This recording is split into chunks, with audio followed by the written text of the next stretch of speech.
नमस्कार, आपके साथ हूं मैं खुशबू मनोरमा मिश्रा। आप सभी का बहुत स्वागत है हमारे बेहद ही खास कार्यक्रम हेडलाइंस के पीछे में। और कहीं ना कहीं आज जब ये कार्यक्रम हम कर रहे हैं तो इसके पीछे बहुत ही बड़ा मकसद है। जी हाँ, और मेरे साथ इस खास कार्यक्रम में अजीत मंडोला सर, वरिष्ठ पत्रकार, और आनंद सिंह जी, असिस्टेंट एडिटर भी मेरे साथ जुड़ गए हैं। तो अजीत सर, आप ही से मेरा पहला सवाल ये होगा कि अब ये 10 दिन में महंगाई बढ़ी इतनी ज़्यादा है कि अब 100 रुपए पार पेट्रोल के दाम दिल्ली में पहली बार हो गए हैं। नहीं, बिल्कुल। ये जो अमेरिका ईरान युद्ध का असर अब दिखने लगा है धीरे धीरे, और जो अब मुझे लगता है कि दाम बढ़ रहे हैं, लेकिन जिस तरह का रिएक्शन आना चाहिए, विपक्ष केवल बयानबाजी सीमित है। मेरे को याद है पहले अगर बसों का किराया भी अगर 1 रुपया 2 रुपये बढ़ता था तो उसी को लेकर अपोजिशन एक सड़क पे उतरता, आंदोलन करने की रणनीति बनाता था।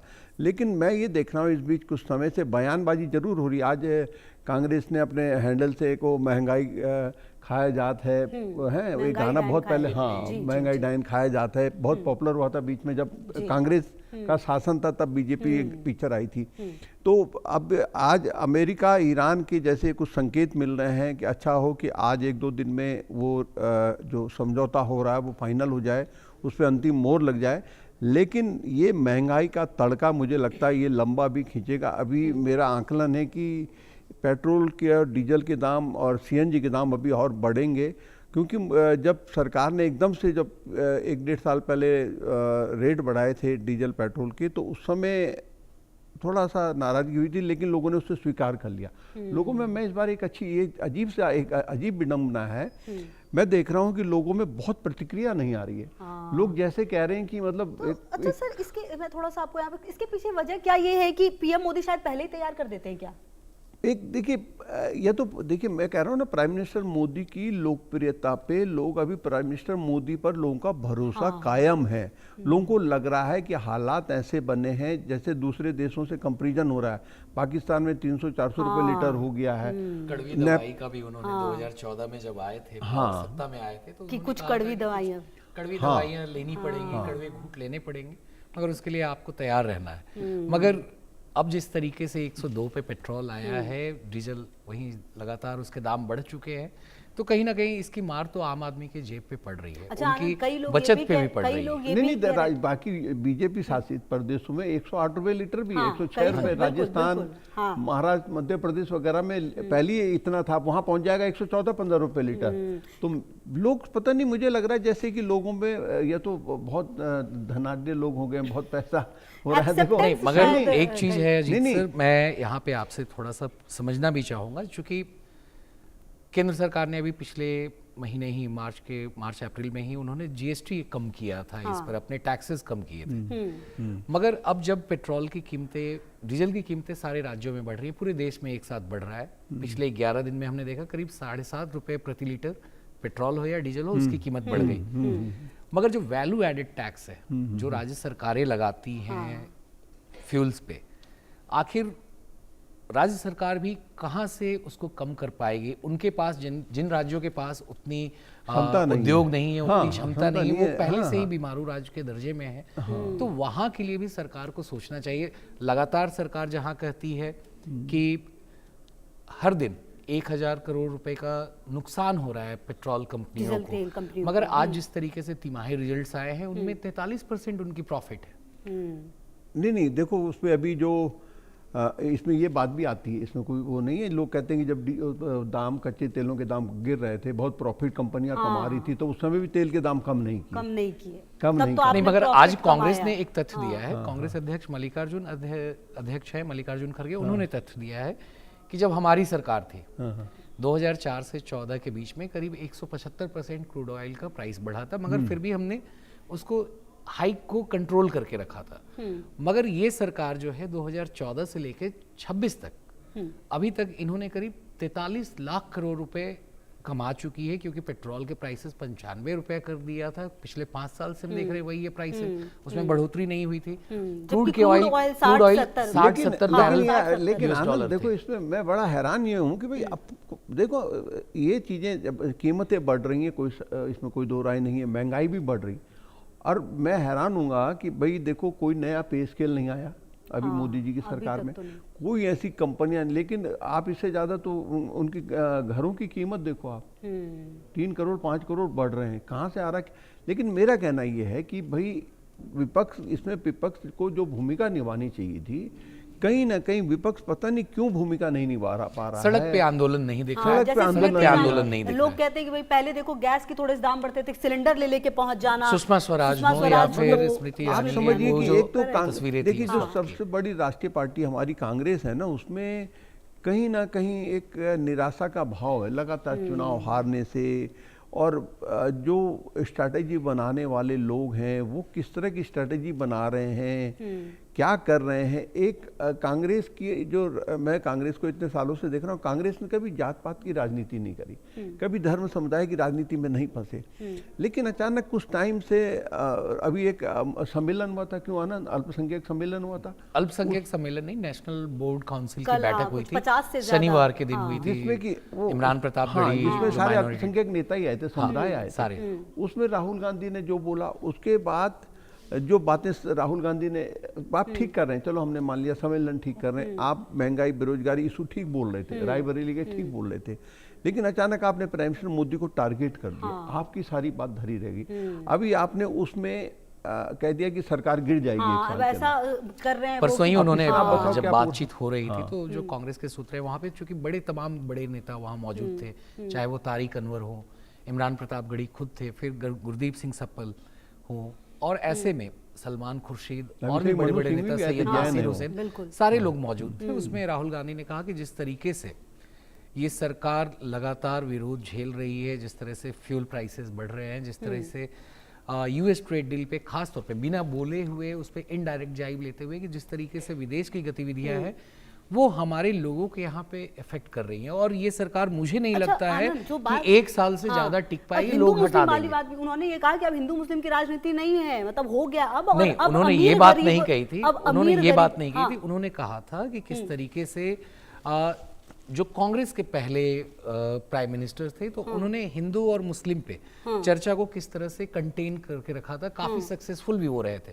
फिर उन्होंने कहा कि जब कुछ लीडर्स ने शिकायत की राहुल गांधी से कि मुस्लिमों के साथ अगर कुछ अन्याय होता है तो आप उन्हें मुस्लिम ही क्यों कहते हैं, माइनॉरिटी क्यों नहीं कहते। उस पर राहुल गांधी ने बड़े संयम से बताया उन लोगों को कि नहीं, चाहे वो जिस भी धर्म के समुदाय से हो, चाहे वो सिख हो, चाहे वो जैन हो, चाहे वो मुस्लिम हो, हम सारे माइनॉरिटीज के साथ खड़े, हम उनकी लड़ाई लड़ेंगे। वो तेलंगाना वाले मामला तो बताओ, क्या हुआ तेलंगाना का? तेलंगाना वाले मामले में भी बात आई, बिरयानी पे बात आई, वहाँ पर काफी दिलचस्प बात थी। कुछ नेताओं जो तेलंगाना से भी आए थे वो भी उस बैठक में मौजूद थे, तो उन्होंने कहा राहुल गांधी से कि आपसे जिस तरीके से हम आज बैठ के यहाँ बात कर रहे हैं, हर चीज़ों को आपके समक्ष रख रहे हैं, मगर हमें अपने राज्य में ही हमें तवज्जो नहीं मिलती है, बिरयानी खाने वालों को तवज्जो मिलती है। सीधा इशारा असुद्दीन ओवैसी पे था कि वहाँ के मुख्यमंत्री जो है रेवंत रेड्डी, वो ओवैसी को तवज्जो ज्यादा देते हैं। अजीत सर भी इस बात के से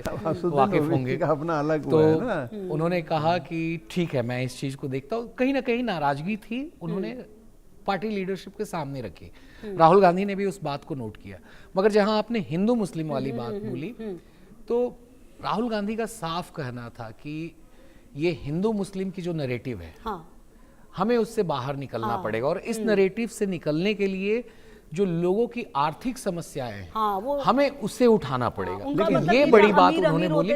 मगर जिस तरीके से हमने कांग्रेस में भी अजीत सर पूछा कि आखिर आप सड़क पे क्यों नहीं दिख रहे, आंदोलन क्यों नहीं कर रहे, तो उन्होंने कहा था जल्द ही हम एक बड़ा प्रदर्शन करेंगे, मगर अभी तक दिखा नहीं 11 दिन। आनंद क्या है कि राहुल गांधी मुद्दे ठीक ठाक उठाते हैं, इसमें मैं इनकार नहीं कर रहा हूँ, लेकिन हो क्या रहा है कि या तो उनके साथ कोई ऐसे सलाहकार है, रणनीतिकार है, शायद उनको ये समझाते हैं कि राहुल जी इसमें मजा नहीं आ रहा, टीआरपी नहीं मिलेगी, इसको टीवी और मीडिया वाले नहीं उठाएंगे, तो क्या करा जाए? सर देखिए, राहुल गांधी कभी भी टीआरपी को लेकर वो नहीं करते, उनके मन में जो होता है, मैंने करीब 8-10 साल से उनको देखा है, इसी तरीके से मेरी बात सुनो, पूरी सुनो ना। आपने रायबरेली में बहुत अच्छा बोला, महंगाई, बेरोजगारी, यूथ, किसान, सब। आपको क्या जरूरत पड़ी हुई थी प्राइम मिनिस्टर मोदी अमित शाह को गद्दार कहने की? अच्छा, कल आपने इतना बढ़िया, उनके कितने बड़े नेता भी हैं, वो भी उत्तर प्रदेश के जो अध्यक्ष हैं कांग्रेस के, उन्होंने भी कुछ इसी तरह के शब्दों का इस्तेमाल किया। क्लैरिफाई किया कि वो एआई वीडियो है, अब वो कंप्लेन भी करेंगे। नहीं, अब जैसे अभी इस वाले में बहुत अच्छा बोला उन्होंने, सारी चीजें बहुत अच्छा डिस्कस कर रहे थे, फिर उन्होंने कह दिया सरकार गिर जाएगी। अरे कोई तर्क तो हो, बीजेपी लगातार स्टेट वो तर्क दे रहे हैं अजीत सर, उनका कहना है कि मैंने जितनी भी 2017-16 के बाद से जब से नोटबंदी हुई थी, मैंने जो जो तर्क दिए हैं वो सारी सच साबित हुई। नहीं, सुनो, और इसी तरीके से लोग यहाँ के जो है हर किसी को पता है, जाएंगे सरकार से और वो ऊब कर फिर इनको हटाएंगे। अरे सुनिए तो सही, मई के महीने में गर्मी पड़ती है, सबको पता है। तो किसको नहीं पता है? मैं 6 महीने पहले अनाउंस कर दूंगा मई में बहुत गर्मी पड़ेगी, सरकार को अलर्ट रहना चाहिए। एक मिनट के लिए ना भाई, कोरोना जैसी बीमारी जब आई सबको पता था एक बहुत बड़ी महामारी है, पूरी दुनिया, किसी को नहीं पता था क्या होगा। अब ईरान अमेरिका युद्ध छिड़ा हुआ है, सारी दुनिया को पता है कि भाई तेल की कीमतें बढ़ेंगी, पूरी दुनिया जानती है। ऐसे में मैं यहाँ पे आपको 1 मिनट के लिए रोकूंगा। आपने जब 2016 में नोटबंदी आई थी तो राहुल गांधी पहले ही ऐसे नेता थे विपक्ष के जिन्होंने प्रेडिक्ट किया था कि आखिर किस तरीके से हमारे इकोनॉमी में स्लो डाउन आएगा, जो खास करके MSME SMEs जो हैं, जो छोटे उद्योग हैं, उन पे बड़ा बोझ पड़ेगा। जो GST प्रॉपर नहीं आई थी, जो गवर्नमेंट ने कहा था कि बड़े धूमधाम से लाई थी, रात को 12 बजे पार्लियामेंट चला था, उसके बाद भी राहुल गांधी ने कहा था कि जब तक पूरे तरीके से अच्छी GST नहीं आती है, उसमें सारे सुधार नहीं इंक्लूड किए जाते, तब तक इसका कोई मतलब ये नहीं। सारे उद्योगों को और जो व्यापारी हैं खासतौर पे उन पे एक तरह से इफेक्ट करेगा। वो बातें सच हुई हैं और उन्होंने यही सारी चीज़ों का हवाला दिया है। आनंद सुनो, वो जो कांग्रेस कहती है सच हुई है, ठीक है, लेकिन सवाल ये है कि राजनीति जो होती है, राजनीति हर पार्टी अपने तरीके से करती है। फिर प्राइम मिनिस्टर मोदी ने जो भी फैसले करे, नोटबंदी हो, GST का मामला, उनको बेनिफिट मिला, वो इलेक्शन जीते, पब्लिक ने उसको स्वीकार करा, उनके फैसलों को पब्लिक स्वीकार कर रही है। और अभी भी तो सर जब हमने बात की महंगाई से लेकर हर चीज, मैं क्या कह रहा हूँ, मैं ये कह रहा हूँ राहुल गांधी को लेकर कि भाई राहुल जी आप इशू बहुत अच्छे उठा रहे हैं, लेकिन अब देखो आज बीजेपी ने कहा साहब कांग्रेस टूट जाएगी। देखिए कांग्रेस इस वक्त, इसमें कोई शक नहीं, बहुत नाजुक दौर से गुजर रही है। अगर खुदा न खास्ता आप उत्तर प्रदेश, उत्तराखंड, पंजाब, तमाम 6-7 राज्य हैं, वहाँ भी अगर कांग्रेस पार्टी कुछ नहीं कर पाती, बाई चांस 1% कह रहा हूँ मैं, हालांकि मेरा मानना है कि कांग्रेस को मजबूत होना चाहिए चुनाव जीतने। मैं ये कह रहा हूँ कि भाई आप ऐसी बात क्यों करते हैं?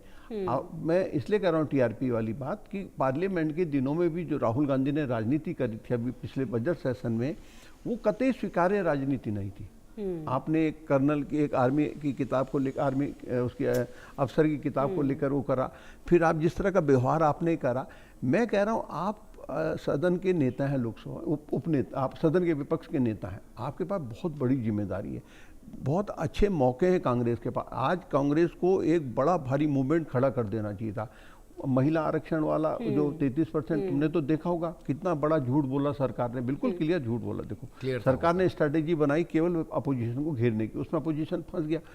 लेकिन कांग्रेस ने जब पहले दिन ये बात तय हो गई कि भैया कोई बिल नहीं आ रहा है, ये केवल एक वो है, बिल लागू हो चुका है, देश में आरक्षण लागू, कांग्रेस को बाइकाट करके सड़क पे उतर जाना चाहिए था उस दिन की महिलाओं को लेकर। सर आपको पता है, अजीत सर, मैं यहाँ पे आपको, आप कह रहे हैं ना, ये तो कई लोगों को पता भी नहीं चला कि ये ऑलरेडी कानून था और इस पर ये तमाम चीजें भी हैं, महिला आरक्षण, क्योंकि विपक्ष उस चीज को वैसे लेकर ही नहीं आ पाया। ये सही कह रहे हैं। लेकिन अब मैं कह रहा हूँ, देखिए लोकतंत्र के लिए कांग्रेस का मजबूत होना बहुत जरूरी है। राहुल गांधी बहुत मेहनत कर रहे हैं, लेकिन मुझे कुछ राहुल गांधी के इर्द गिर्द कुछ ऐसे लोग लगते हैं जो कहीं ना कहीं उनके एक ठीक ठाक रास्ते पे जा रहे होते हैं, अचानक उनसे कुछ ऐसा करा देते हैं। अब इस वक्त इस मुद्दे पर एक कांग्रेस को मीटिंग करनी चाहिए कि भाई तेल की दाम बढ़ गए हैं, केवल ट्विटर की राजनीति से काम नहीं चलेगा, आपको सड़कों पे उतरें, किसानों को साथ लें। अब देखो किसानों की चर्चा नहीं हो रही है। कि तेल के दाम बढ़ने का सबसे ज्यादा असर किस पे पड़ रहा है? किसानों पे पड़ेगा। किसानों पे पड़ेगा। किसान, अच्छा दाम के जो दाम का उचित दाम जो उनको मूल्य मिलना चाहिए, न्यूनतम समर्थन मूल्य जिसको कीमत नहीं मिलेगा। तो लेकिन अब क्या होगा कि वो बात तो हो गई साइड में। अब क्या हो गया, बीजेपी बहुत इस मामले में स्ट्रैटेजी में मानता हूँ बहुत तेज है, लोग वो तो स्ट्रैटेजी बनाने में माहिर है सर। और आपने चूंकि बोला राहुल गांधी सही मुद्दे उठाते हैं, हाँ, शनिवार की बैठक का मैं आपको एक और वाक्य बता दूं सर। काफी लीडर्स थे, उन्होंने कहा कि आप तो मुद्दे उठाते हैं, हाँ, मगर आपके ही पार्टी के जो आपके लाइन में आपके पीछे सारे नेता खड़े हैं वो उन मुद्दों को नहीं उठाते। ये बात बहुत बड़ी बात, वहां पे पार्टी के ही जितने भी नेता आए हुए थे, तो राहुल गांधी ने सीधे तौर पे कहा कि आप लोगों को जिनको भी टिकट चाहिए, चुनाव लड़ना हो, तो आज ये मंच आप लोगों को मिला है माइनॉरिटी डिपार्टमेंट का ही, तो आप यहाँ आए और यहाँ अपना काम दिखाकर आप टिकट मांगे, फिर अगर कोई टिकट नहीं देता है तो मैं बात करूंगा। तो कहीं ना कहीं वो इंडिकेशन तो दे रहे हैं कि जो लोग मेहनत करने के लिए वो आए सामने। ओबीसी की बैठक करी थी राहुल गांधी ने, उसमें भी ये सब बातें भी थी ओबीसी सबका। देखो क्या हो रहा है कि राहुल गांधी, एआईसीसी ने पिछले एक साल में, तुम एक स्टोरी बनाओ, बहुत अच्छी स्टोरी है ये। एक साल में कितने आंदोलनों को लेकर केसी वेणुगोपाल संगठन महासचिव ने इशू नोटिस जारी करे, पूरे प्रदेशों को करे कि भाई इस पे मुद्दे पे, किसान मुद्दे पे, अमेरिका डील पे, तमाम जो मुद्दे, एक आंदोलन नहीं हो रहा है कहीं ना कहीं। सर कितनी बड़ी सड़क पे बातें भीड़ हो नहीं रही दिख है, रही है, कितनी सड़क पे बड़ी आंदोलन बातें नहीं हो रही खत्म हो गया। मतलब बज़ नहीं है, मतलब ऐसा कोई नहीं है जो लगे आपको कि हाँ वो एक्चुअली खड़ा है। जिस विपक्ष की बात कर रहे हैं वो विपक्ष एक्चुअली नजर आता नहीं है। देखो बीजेपी कितनी चालाक है, आज बीजेपी ने कह दिया कांग्रेस पार्टी में एक दो सर टूट हो जज्बा जाएगी। जो होता था चुनाव जीतने का, लोगों के मुद्दे लेकर उतरने का, वो जज्बा कहीं ना कहीं मिसिंग है। नहीं आनंद, देखो ना आज ये लगता है कि बीजेपी ने एकदम ध्यान डाइवर्ट करने के लिए, कल जो राहुल गांधी ने बोला ये महंगाई या तेल के दाम बढ़े हैं, वो तमाम दाम हो रहे हैं, आज प्रेस कॉन्फ्रेंस करके कह दिया कांग्रेस टूट जाएगी, ये असली कांग्रेस अलग हो जाएगी। राहुल गांधी मतलब आपने एजेंडे को भटकाने के लिए एक राजनीति। मगर सर अब इससे इंटरेस्टिंग कहीं तो राज्यसभा चुनाव वाले पे आ गए हैं। राज्यसभा का अब चूंकि 26 कर्नाटक सीटों का के बताओ, लिए राज्यसभा में 26 सीटों के लिए चुनाव आयोग ने 18 नोटिफिकेशन जून दे को दिया इलेक्शन है। और जैसे ही नोटिफिकेशन आया है तो वहीं एनडीए में भी और कांग्रेस में भी अब लगातार वो रस्साकस्सी का दौर शुरू हो चुका है। तो सर एनडीए में किस तरह की खबरें आ रही हैं, क्योंकि दो राज्यों में तो आपके ये हैं बाईपोल्स होंगे, क्योंकि सुनेत्रा पवार ने रेजिग्नेशन दिया था महाराष्ट्र एनडीए से का तो और सीवे एनडीए में तो संगमन ने clear है। दिया था तमिलनाडु से। एनडीए में तो कोई टेंशन नहीं है। झारखंड इंटरेस्टिंग हो रहा है हाँ, सर। झारखंड में तो देखिए क्या है, झारखंड में बीजेपी थोड़ा एफर्ट करेगी, लेकिन झारखंड में उनके पास ठीक ठाक है, कांग्रेस उनको मिला। जेएमएम और कांग्रेस के JMM पास के नंबर्स है, हाँ नंबर्स है, नंबर्स है। लेकिन जिस तरीके से एनडीए सिंध मारना चाहती है क्रॉस वोटिंग के लेकिन लिए। मैं तुम्हें इसमें दिलचस्पी बताता हूँ, मध्य प्रदेश में एनडीए का जो अब असली टारगेट है मध्य प्रदेश में है कि कैसे इस बार क्रॉस वोटिंग, देखो राजस्थान में नहीं हो रही है, बाकी कहीं नहीं हो रही क्रॉस वोटिंग। हाँ। मध्य प्रदेश में क्रॉस वोटिंग होती मुझे दिख रही। अब पूछो क्यों, जो संख्या गणित है 66 है अभी उनके पास, 59 चाहिए। 66 में 7-8, एक का एक वोट नहीं दे सकता है, हाँ। एक खाली ये सीट, और 7-8 पिछले 4-6 महीने में बीजेपी के संपर्क में। चलिए सर, ये मेरे पास समय इतने ही की इजाजत दे रहा है। बहुत शुक्रिया आप दोनों का मेरे साथ जुड़ने के लिए और बातचीत करने के लिए इस खास कार्यक्रम में। मेरा एक बड़ी खबर आ रही है अपने दर्शकों को ये भी बता दें, कोलकाता से है खबर। अभिषेक बैनर्जी के घर